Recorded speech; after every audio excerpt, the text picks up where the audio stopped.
Welcome to the New to Wrestling podcast, where I, your host, Xavier Cruz, a lifelong wrestling fan, will take a lifelong friend through the action, the joys, and the drama of the world of professional wrestling. My co-host, Kelsey Silva, has been bitten by the wrestling bug, and I want to invite you to join us as I take her through the moments that made me a fan.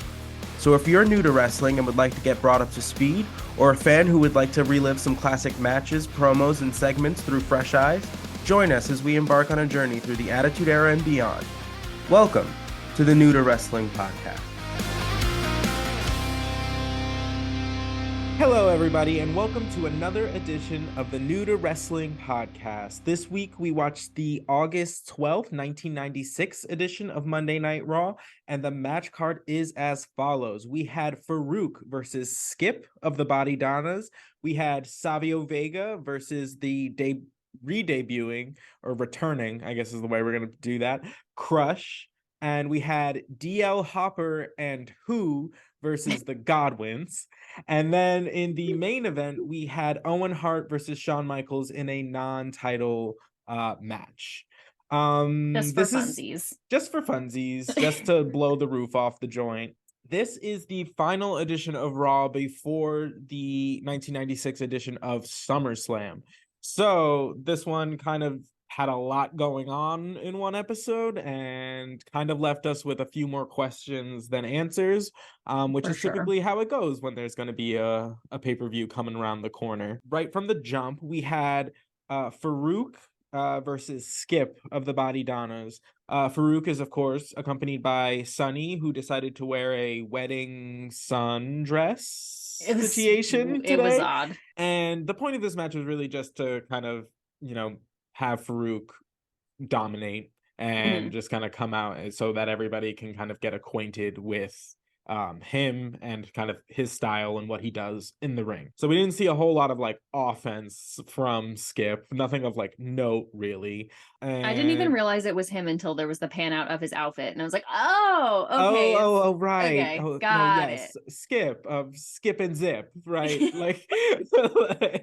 And we got you got to see firsthand Jerry Lawler really in his how do I even describe that? He really showed his true colors this evening, and that is more in line with Jerry the King Lawler as he is than probably anything else.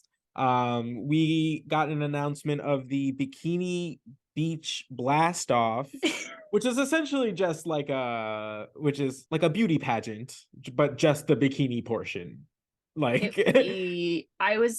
It's so funny because there's been little throughout what we've been watching, there's been little just a little sprinkling of sexism through the whole thing, and then today it was they just cranked it to 100. It went from just wow, she's so, and it was it's always a little weird, but then it went from 0 to 100 real freaking quick. Suddenly it was, we're doing Bikini Beach Blast Off, the girlies are competing for who looks the best. It was just, and Jerry the King Lawler literally said I would have a very meaningful one night stand with he said many things, but that was one that I wrote down. I also wrote one that night down. stand. Yes, because it was just what does that mean? You just have to just take a deep breath and just go with it, and you're just okay, sir, you're not this woman's senior or anything. It's not weird. Yeah, it was weird. Yeah, but that's honestly and unfortunately kind of the way it goes for the next couple years as far as the women are concerned. I guess the dial was I'm assuming the dial was super turned up because they're advertising the Bikini Beach Blast Off, so they're look how sexy everybody is, and I was just what is happening right now? Right. And so yes, exactly, because it is literally essentially what's going to be the pre-show of SummerSlam is going to be that little moment, apparently. Moving on. But speaking of Jerry the King Lawler, it was announced that finally we are going to see Jake the Snake Roberts versus Jerry the King Lawler in an actual match. Thank God. This has been a long time coming. Jerry the King Lawler has been absolutely talking that smack for the entirety of the show. Yeah, Forever. And we are finally going to see that kind of go off. We did get a phone call from Jake the Snake, and he was just kind of came on and was livid. He was like, But, I mean, it's about time. He's like, every man has its limits. You have reached mine. Like, I'm coming for you. Like, I'm done. And then, of course, Jerry the King Lawler just like brushed it off. It's just like, I'm not going to lose to a drunk and blah, blah, blah, blah, blah. And you're like, the huge. The huge. I just want to see them actually fight at this point. Me too. Because like yeah. Gary has been just brutal for weeks and weeks, and we just haven't seen Jake because he's been injured. So like there's just been it's been very one-sided. There has been no reciprocation on the other end. So I'm hoping that he actually does pull out like the snake when he Wait, he has a snake? Wait a minute. Oh, okay. Wait a minute. Wait a minute. What? So he is called Jake snake? The Snake Roberts because he comes out with a snake in a bag that is like his. In a bag? Yeah, it's like one of the bags you like catch snakes in. You know, like you see them like run of the mill snake catching bag. I can only liken it to like what I've seen on like the Crocodile Hunter, like one of those kinds of like bags. Oh my! Oh yeah, he has a literal snake that he pulls. Is it his pet? Like what? I guess. I need a backstory on the snake. I'll look it up. Don't worry, I'll look it up. I don't know where him and the snake became one, but they're a unit now. So he has like the alcoholic story, and he also has a snake backstory. I feel like the snake is a lot. Like, oh yeah, it's a lot. It's a lot for the image. Okay, I did not know that. And that is my fault for having not explained that better to you. No, I love that. Honestly, I love that. I didn't know why I didn't know if he was the snake because of like he's like a backstabber, like he's the snake, like you know what I mean. I didn't know it was because has a literal snake. Wow, no, sometimes they do be that literal. He be handling snakes. When you said I hope he whips out the snake, I was like, I don't think they can do that on television. Nope. Like, whoa, okay. But it's an actual snake. Okay. All right. So that's another one to look forward to on the like the SummerSlam card. And then the next match that we had Savio Vega versus the, I guess, returning Crush, who turned out to be our mystery convict that we've been hearing about. And I also finally learned the name of the lawyer, Clarence Mason. Thank you, because I didn't know either. I was like, that 100%. Who was on commentary for this match, which was basically turned into just like a weird bickering match between Mr. Mason and Mr. McMahon. Like super they just weird. Couldn't get over their animosity for each other long enough to actually like call the match. Couple notes on Crush braids. Interesting. Braids. Well, because he's like another like 6'5" like giant of a man, and then he just has shoulder length braids, and you're just like, okay. That's a choice. And then he had one of those like nose ring, earring combo situations, and I was like, okay, all right, okay. Very 300 of you. And he apparently was like, the backstory of him is he was like charged, or what was it? He was charged but never convicted. That's the one. On weapons, drugs and weapons charges. Heard. Very vague. They never go into specifics. And he also wore pirate boots the whole time. Loved the boot. Here for the boots. You know I am. I was not expecting the thigh high, like little side buckle moment on this like gigantic man, but I was like, go. It was giving Scalawag. It was giving something. That's for sure. Something, we're unsure, but we're gonna see how it goes. We had another Jerry the King Lawler quote during this match. I wrote one down. Do you have one? Was it? He'll show up with more witnesses than Jehovah? Oh, yes. He'll show up to court with more witnesses than Jehovah. Was that not the one you wrote? That's the one I wrote, yeah. Oh, okay. I was like, was there another I missed? Because I thought that was peak. It was pretty top tier. So we go through the match. Crush picks up the victory because he's debuting or, returning. I have no recollection of who Crush was before this iteration. So I don't know really what the difference is. Vince McMahon was going on and on about like, he's so different, like he's different, and I was like, coming back here all different. It's just like, you've changed, like that was the energy that I got, and I was like just really like, upset, right? And I was just like, well, clearly he's a felon now, so like that changes people, Vince. 100%.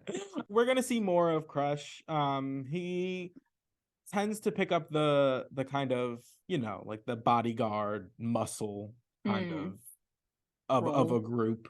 So we'll see more of him. And then we get a vignette of Mankind and the Undertaker, which just played like a movie trailer for the Boiler Room Brawl. That, I'm telling you, that match is so good. I cannot wait for us to watch that. I can't wait. I mean, I literally wrote the promo for Boiler Room Brawl was flawless. God bless. Like seriously, like because it wasn't overdone, but they had at one point like the Undertaker laying punches on Mankind, and it was going to the beat of the music. Oh yeah, like and I was like, this is top tier. Whoever sound people who lined that up with the visuals, beautifully done. I love it. Shout out to whoever edited that one. Shout out to y'all. A+. And then we got a kind of like sit down interview with Ahmed Johnson, who has been injured, who I guess was injured last week, and apparently is far more serious. Because I remember when Farouk first debuted, I mentioned to you that like he gets seriously injured here. I just didn't really remember the how exactly it had played out. So essentially, during the attack from Farouk, he got his kidney ruptured. And he insisted on wrestling the following week, where he won a battle royal to win a number one contender spot. But during that match, he injured himself further. So when he, I guess, got back to the hotel he was like staying at, stuff just started going wrong. He goes to the hospital, has to have like emergency surgery, gives this kind of interview, and it's a little sad because very like sad. He's like actually in this moment unsure if his like career is over. Because they're talking about like if it doesn't heal properly, they're gonna remove his kidney. Like, which is not, this is not nothing. Like, that's not nothing. Like, that's kind insane. of a necessary organ. Kind of important. Yeah, it was pretty emotional, and I was like, okay. I was like just not expecting it because like we've only really seen him just kind of kicking ass and taking names. Yeah, you know being what this I mean? like humongous beast. But like, you know, then you remember they're people. Like, yeah, and he was like just at his house in Texas. He was in a red bathrobe, like, and it wasn't weird. Like he was just, I was like, oh, he's so cozy at home. Like I love this. 100%. And he seemed like very emotional at the end, and he just kept saying like, I literally don't know. Well, like, because they asked him, this means like, what are you gonna do if you can't wrestle anymore? He was like, I don't know. Like, like, you know what I mean? It's me, babe. So, like, I was like, your guess is as good as mine. Like, I don't know. Yeah, it was sad. So we'll hopefully get updates on that. The following match was just a hot mess, really. So we had TL Hopper, the wrestling plumber, and his tag team partner, who I had no idea that was an actual, because I was like, Xavier, who is this? And he goes, his name is Who, and I just was like, wait, what? Of course it is. Yeah, because why wouldn't it be? And they were facing the Godwins. But this match was just all over the place from like the jump. One, because that is the strangest tag team I've ever seen. The wrestling plumber and Who. And Who, by the way, the top half of him looks like a chicken that was like properly like roasted. And then his legs look like if someone had decided to just like boil the other half of the chicken. No seasoning. No boiled seasoning. Chicken. Fluorescent. Crisp. The man was wearing bright yellow and his thighs almost took my eyes out.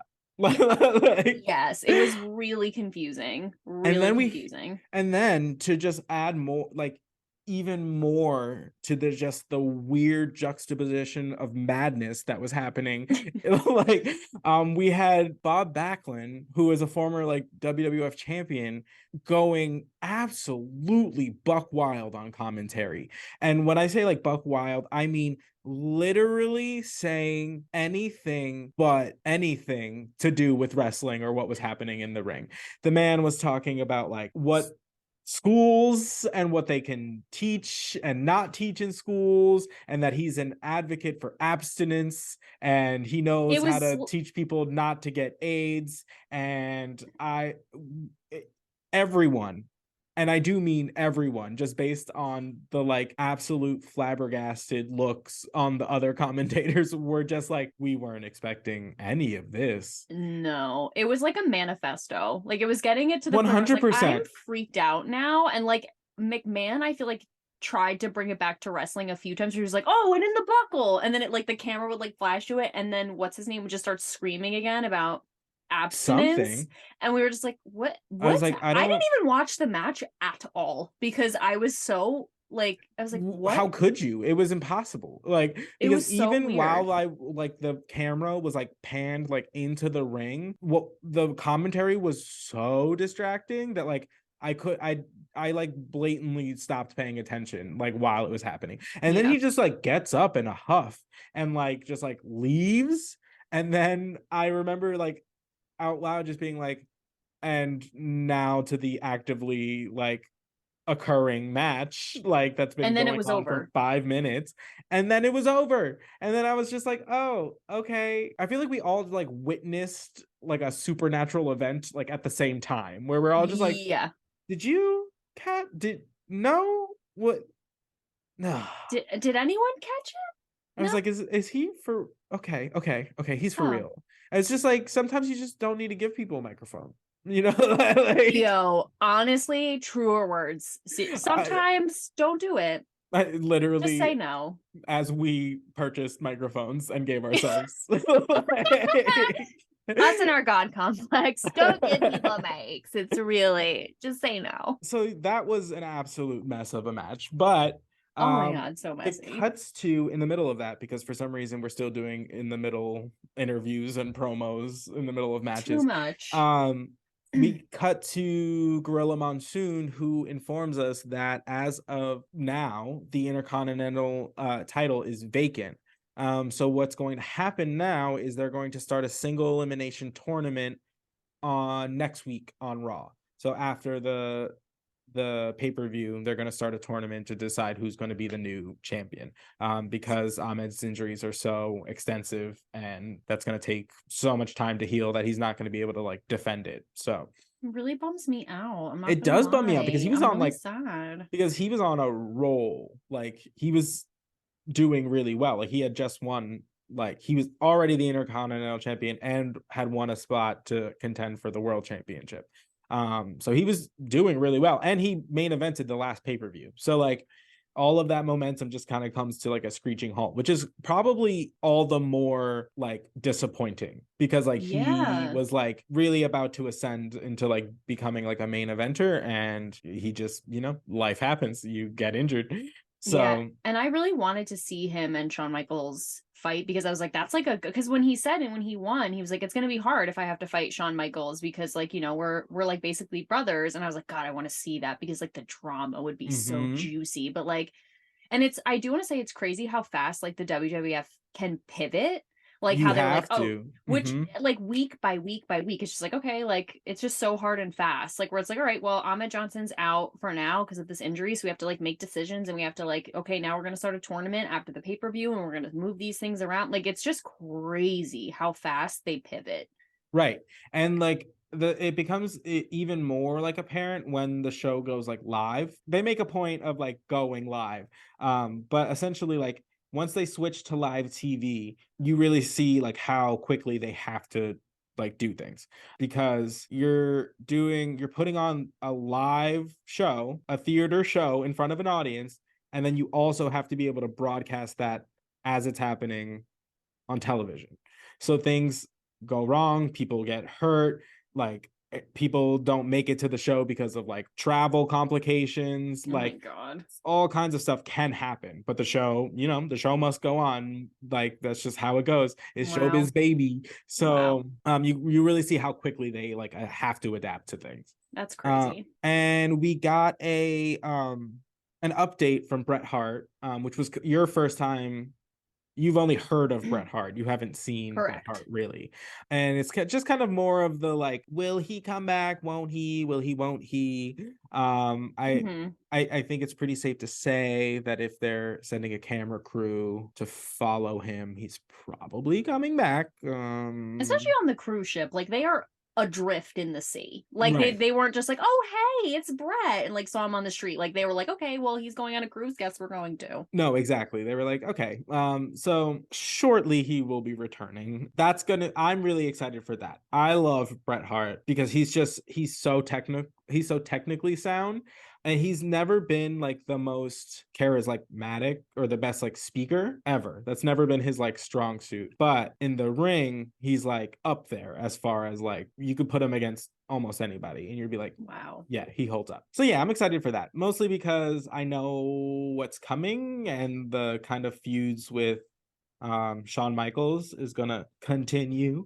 So, and that's the two of them together. Like they have like real life beef. They don't like at this point don't like each other very much. they have real life beef. Yeah, you'll see. Yeah, there's lots of reasons for the real life beef, but at the core, it is like Shawn Michaels is very like brash and arrogant and like that sort of stuff. Bret Hart kind of comes from like he's a little bit older. He has like a kind of an older mentality towards like wrestling, and he doesn't necessarily appreciate the way Shawn Michaels like approaches things. So they are like just kind of fundamentally kind of like different, and then it becomes like personal.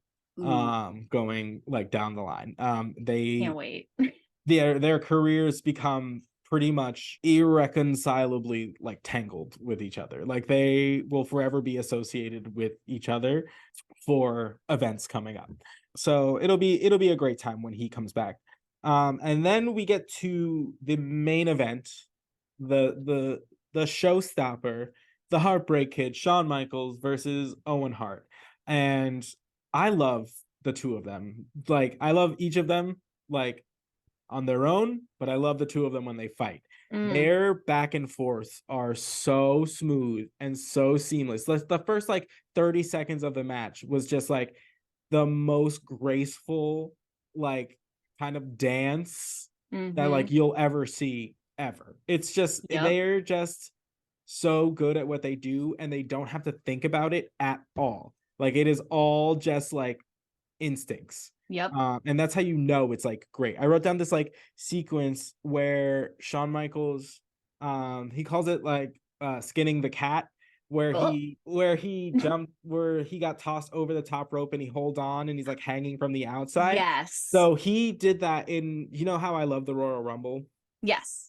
So he won, I don't remember if it was 1995 or 1996, but you know how in the Royal Rumble you get knocked out of the ring, both feet have to touch the floor. He basically the same thing happened to him. He was hanging from the rope like that and only one foot touched the floor. Shawn Michaels is the reason the 2 feet touch the floor rule exists. Wow. Amen. So he did that and then flipped back into the ring. But this time what he did is when he goes to like skin the cat, he grabs Owen Hart's head in a head scissors, pulls him over to the top rope onto the floor, and then jumps back in the ring to deliver a tope, like over, just tossing his body over the top rope. And all of this is in like the span of like 30 seconds. So Not like just even. the sheer like athleticism, not 30 seconds is generous, but like it just like the sheer athleticism to like pull that sequence of moves off is so good. It was amazing. I wish that there was another, because we saw it basically from the back, which was amazing. Like from inside the ring. Yes. And like I wish we'd also seen it from the side, because I was like that, because we just saw, which was also funny though, because you just saw like Owen Hart like disappear over the rope, and then like Shawn Michaels comes back and then throws himself off. Right. Just as like Owen Hart is getting up. So it was kind of funny to see him like pop up and down. But I was like, I wish we'd seen it from the side, because that would have been crazy. It was still crazy regardless. But I was like, I wanted to see that from every single angle. It was so amazing. And like now when you watch wrestling, you see how many cameras they like have. You really get the sense that this is like early days as far as like the production goes. Because you're not even getting like the like today when you watch like wrestling, when someone like goes in for like a punch, every time they go for like a punch, it's a camera change. It's a camera change. It's a camera change. So that you never actually see them not punch them in the face. Oh, wow. But like Okay. when you're watching it like now, they just simply don't have that many cameras and like don't have that kind of like ability to cut to cameras as quickly. So you can kind of see them kind of flub it, or like, you know what I mean? Like you see kind of more of the like the stunt kind of aspects of it, which you don't get when you're getting like kind of these kind of like constant camera cuts and like stuff like that. So they really kind of like learned how to master that aspect of it as well. In this match, tons of reversals. It ends with Crazy. I know, it's nuts. So Shawn Michaels delivers the flying elbow to Owen Hart, who's laying down, and he's getting ready to deliver the sweet chin music, when we see Vader. First, I saw like 18 people in the crowd like run, and like I was like, because today when that happens, very different connotation. Like, whoa, swear. So, oh my god. So I was like, oh no, what's going on? And then like we see Vader pop up onto the apron. Shawn Michaels delivers a drop kick to Vader, knocks him off the apron. He delivers a super kick to Owen Hart. 1, 2, 3, wins the match. Amazing. And then we get, you know, in typical Camp Cornette fashion, we get a numbers game. We have Vader distracting Shawn with a steel chair in hand, while Cornette gives Owen Hart a tennis racket. But let us not forget that also Shawn Michaels ripped off Owen Hart's cast. Oh, he did. To fight. I was like, oh, like he just pulled it right off. And he was like, all right, well. I was like, I'm using this now. And was like going to defend himself with the cast. And so yeah, where does the cast fall in that? Because then does he throw it? Because then he catches the racket. Yes, because Owen Hart goes to hit him, but he gets, I don't know how he I think he drops the cast, grabs the racket. Yes. And then hits the Owen with the racket. There a lot happened in a very short amount of time. I know. So Owen goes down and he's out, and then that's when Vader kind of enters and just uses his, you know, just brute force, absolutely takes out Shawn again, and delivers what we assume is 3 Vader bombs. We saw 2 on television, but he was going up for he was like going up for the last one. Off the top rope, which I was like, really? We're gonna stop right now? We're not gonna see the off the top rope Vader bomb? Upsetting. No. So again, this does a good job making Vader look menacing, making him look like super strong before their title match on Sunday of that week, whatever. And it puts Shawn Michaels like in a position where you're like, is he gonna lose the title? Like, is that what's gonna happen right now? So we're leading up to SummerSlam, which is gonna be great.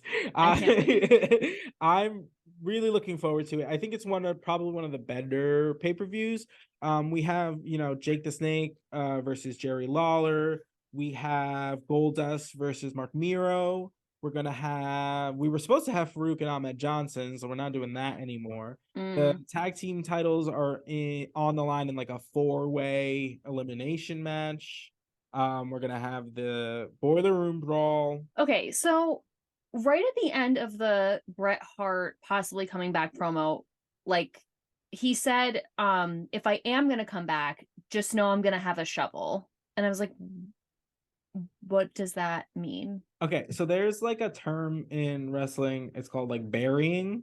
And that's basically like essentially what happens is when we talked about, do you remember the match with like the Ultimate Warrior and Owen Hart, where we were talking about, how could I ever forget Owen, or how the Ultimate Warrior like wasn't selling any of the moves? Yes. And like, so what happens is, like, let's say it's like burying is like when someone who's in like a higher position, like on the card, like someone who's like a main eventer, or like someone who's like in that spot, basically burying means like you don't allow or you don't let like younger talent or people that like are coming up, whatever, like look good. Or Oh. like you don't do like business, basically. You like make them like you kind of squash their momentum for the sake of like your own. So basically my take on like I'm bringing back a shovel is like I'm coming back to bury like these people because he feels like he was wronged in the way that the Shawn Michaels won the title. So when Wow. he comes back, like he's coming back to be on top. Like he's not coming back to like wiggle his way like through the roster.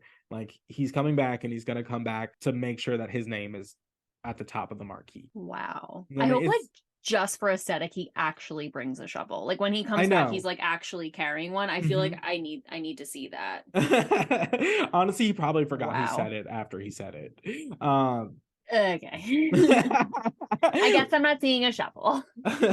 Nothing. Do you have The any? Did the I only miss other any? thing I was gonna say was the promo for the Oh, bikini beach blast off. let's talk about that. Okay. Um, so the All right. promo, so there was this amazing promo for the Boiler Room Brawl that was shortly followed by the most uncomfortable promo for let me make sure I say this correctly, the Bikini Beach blast off.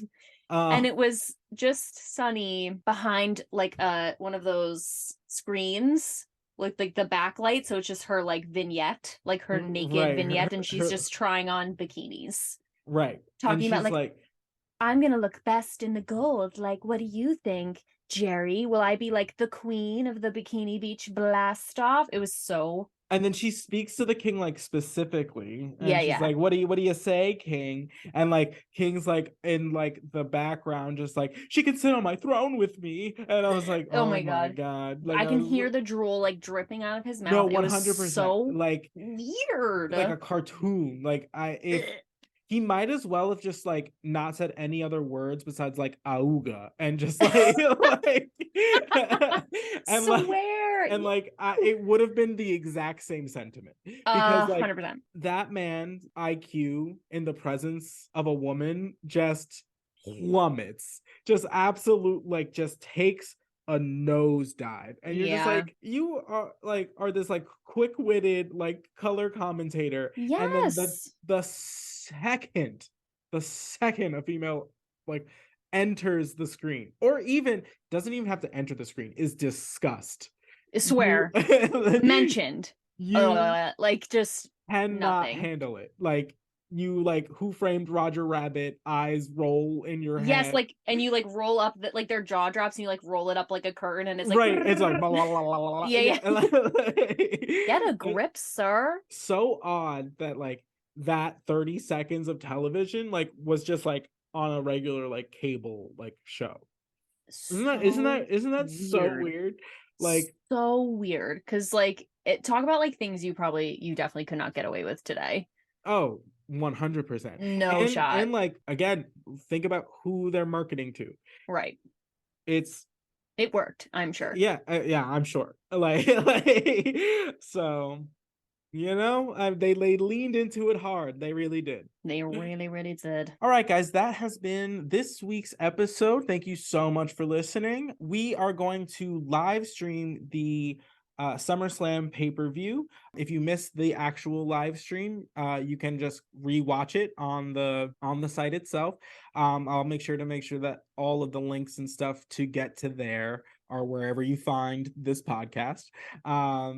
Thank you so much for listening. And next week we will catch you with the follow-up episode of Monday Night Raw, which is really just going to be kind of a tea spilling sesh of what happened at SummerSlam. It's my favorite time. Exactly. So thank you for joining me, Kelsey. And anytime. We will see you all next week. Yeah, and we'll see you on the live stream. Come hang out with us. Bye. Bye.